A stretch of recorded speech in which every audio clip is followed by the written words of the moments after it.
They captured the public's attention with the power of their words. The wording is sloppy here. Welcome to WatchMojo.com, and today we're counting down our picks for the top 10 most powerful public speakers in history. Little black boys and black girls will be able to join hands with little white boys and white girls as sisters and brothers. I have a dream today. For this list, we'll be ranking the most influential historical personalities who used their oratory talents for major social change during their lives, for better or worse. Wird diese Bewegung seine Kräfte leihen und für sie eintreten, so wie in den Jahren, die hinter uns liegen. Number 10. Mahatma Gandhi. It isn't always wild gesticulations and booming voices that grab a crowd's attention. Case in point, Mahatma Gandhi, a leader for Indian independence, who was known for his soft-spoken demeanor and policies of non-confrontational civil disobedience, or ahimsa.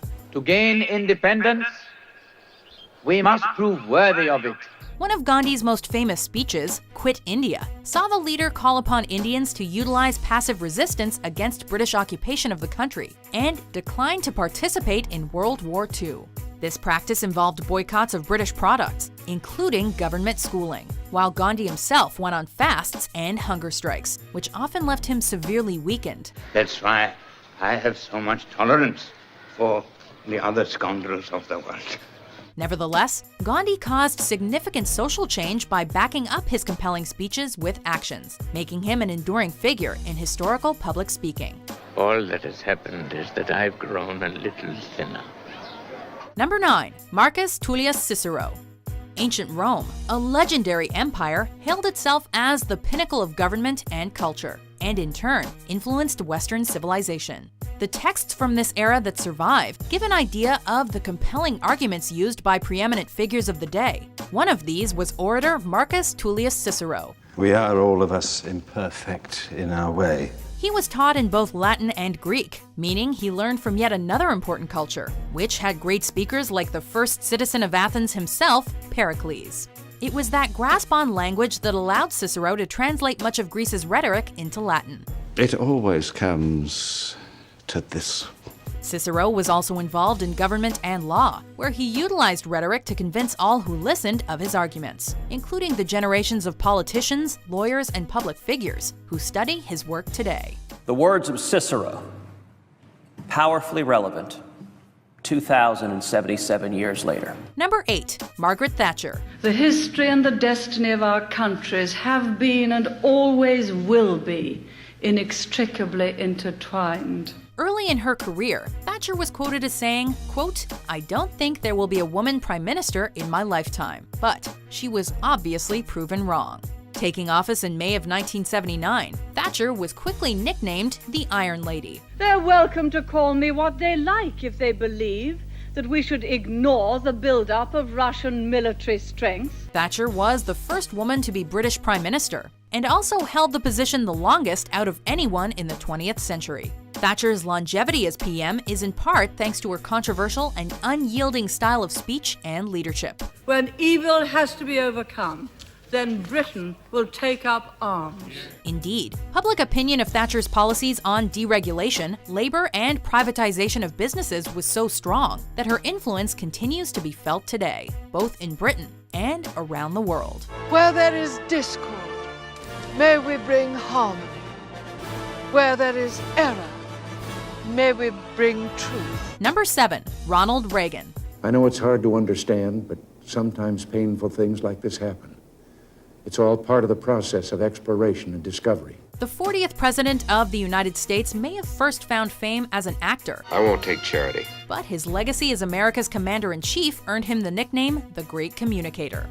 This moniker was merited, in part, thanks to Reagan's ability to connect with an audience during his speeches. Mr. Gorbachev, tear down this wall. This was largely due to the perception that the former president came across as sincere, simple, and honest, using terms people could understand, but also being succinct and quotable.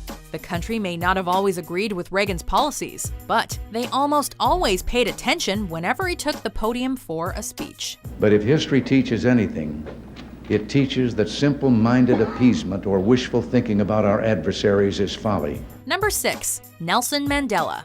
Poverty is not natural. It is man-made, and it can be overcome and eradicated by the actions of human beings. Nelson Mandela gave a speech in 1964 while on trial in apartheid South Africa that remains one of the most important and iconic addresses of the 20th century. I am the first accused. I am a convicted prisoner, serving 5 years. Speaking for 3 hours, this activist used the power of the spoken word to resonate with his supporters and to challenge those who had put him on trial. Mandela stressed that he was willing to die for his ideals of a democratic South Africa. And it was this passionate belief behind his words that made Mandela a hero to many around the world. The walk to freedom and equality seems, alas, still to be a long one ahead. Though some have criticized Mandela's switch to armed protest with the spear of the nation after first espousing peaceful, non-violent solutions, the leader's legacy remains firmly entrenched within the culture of South Africa. If I cannot change when circumstances demand it, how can I expect others to? Number 5. Franklin D. Roosevelt.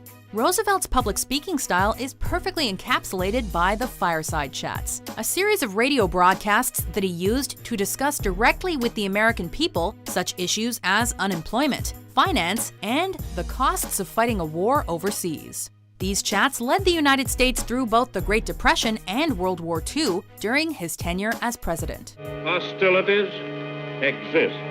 It was the perceived intimacy of these chats that likely led to Roosevelt's popularity among his supporters, as they served as a comforting presence during times of troubling uncertainty and danger. The only thing we have to fear is fear itself. His presence and assurance were especially needed following the attack on Pearl Harbor in 1941.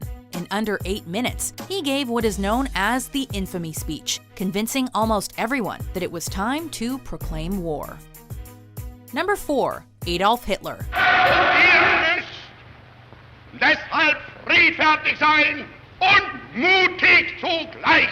The rise of Adolf Hitler and the Nazi movement continues to be a chilling reminder of how powerful a zealous oratory presence can be in persuading a population.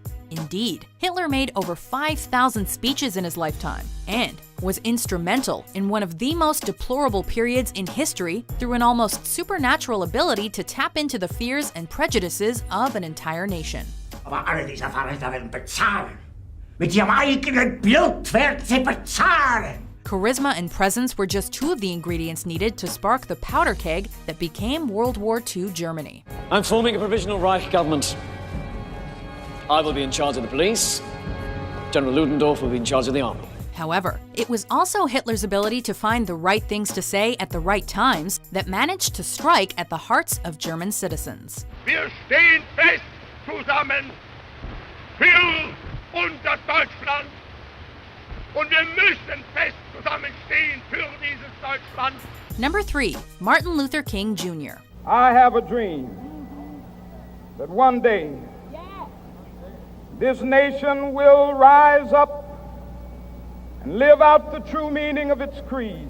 Martin Luther King Jr.'s talent and knowledge in public speaking made him more than just an icon of the civil rights movement that included other powerful speakers like Malcolm X. But I don't believe in forcing my desire for brotherhood upon those who aren't willing to accept it. Dr. King's iconic status as an orator is due not only to the passion of the words he chose, but also the manner with which they were delivered. Like the true preacher he was, King always appeared confident at the podium and spoke with a relaxed cadence that seemed to put audiences at ease. Because no lie can live forever. Yes, sir. How long? Not long. Add to this the fact that King increased that impression of genuineness by rarely referencing his prepared materials during famous moments, like his I Have a Dream speech, and you have a recipe for one of history's finest public speakers. Because I have a dream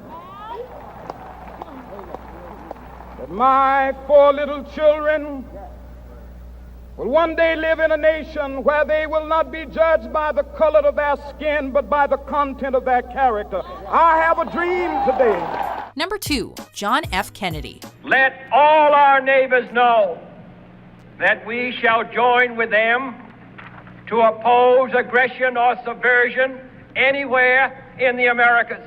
American presidents are often placed front and center as some of history's greatest public speakers. John Fitzgerald Kennedy may not have served as his nation's president for long, but in his almost 3 years in office, he managed to make a lasting impact on the country, a significance that still resonates today. We preach freedom around the world, and we mean it. And we cherish our freedom here at home. This was not only due to Kennedy's youthful demeanor and natural body language, but also in his ability to use the tone and volume of his voice in a constructive way to strengthen his message. JFK utilized all of these skills to make famous speeches like his 1961 inaugural address, The energy, the faith, the devotion, and his moon speech at Rice University a year later, both of which became milestones of his short but memorable presidency. And therefore, as we set sail, we ask God's blessing on the most hazardous and dangerous and greatest adventure on which man has ever embarked. Thank you. Before we name our most impactful public speaker, here are some honorable mentions. Abolishing slavery by constitutional provision settles the fate for all coming time. Rather than go out and do something positive, there are people within every group who look at those who have accomplished something and sit there and criticize. Voyez-vous ce que je veux dire? Il n'est pas si facile que ça d'ajuster les politiques. Number 1. Winston Churchill. Public speaking can leave some people absolutely petrified, and this fear can afflict even the most talented orators, like former British Prime Minister Winston Churchill. Is it possible they do not realize that we shall never cease to persevere against them until they have been taught a lesson which they and the world will never forget? He conquered his fear through dedicated practice and became PM in the thick of World War II. His first speech in the position positively inspired British Parliament. Then, before the Battle of Britain, Churchill roused troops for their fight against Nazi Germany, aligning himself with them and motivating them. War with Germany will come, and we will need a king whom we can all stand behind united. Churchill carefully chose every word for his speeches, meticulously editing and making sure to maximize their impact on his audience. He was obviously successful, and as a result, Churchill solidified his position as one of history's master orators. That in the days to come, the British and American peoples will, for their own safety and for the good of all, walk together in majesty, in justice, and in peace. Do you agree with our list? Which speaker do you think has had the most influence over an audience? The American people did not choose this fight. It came to our shores. For more powerful top 10s published every day, be sure to subscribe to WatchMojo.com. They're welcome to call me what they like if they believe that we should ignore the buildup of Russian military strength.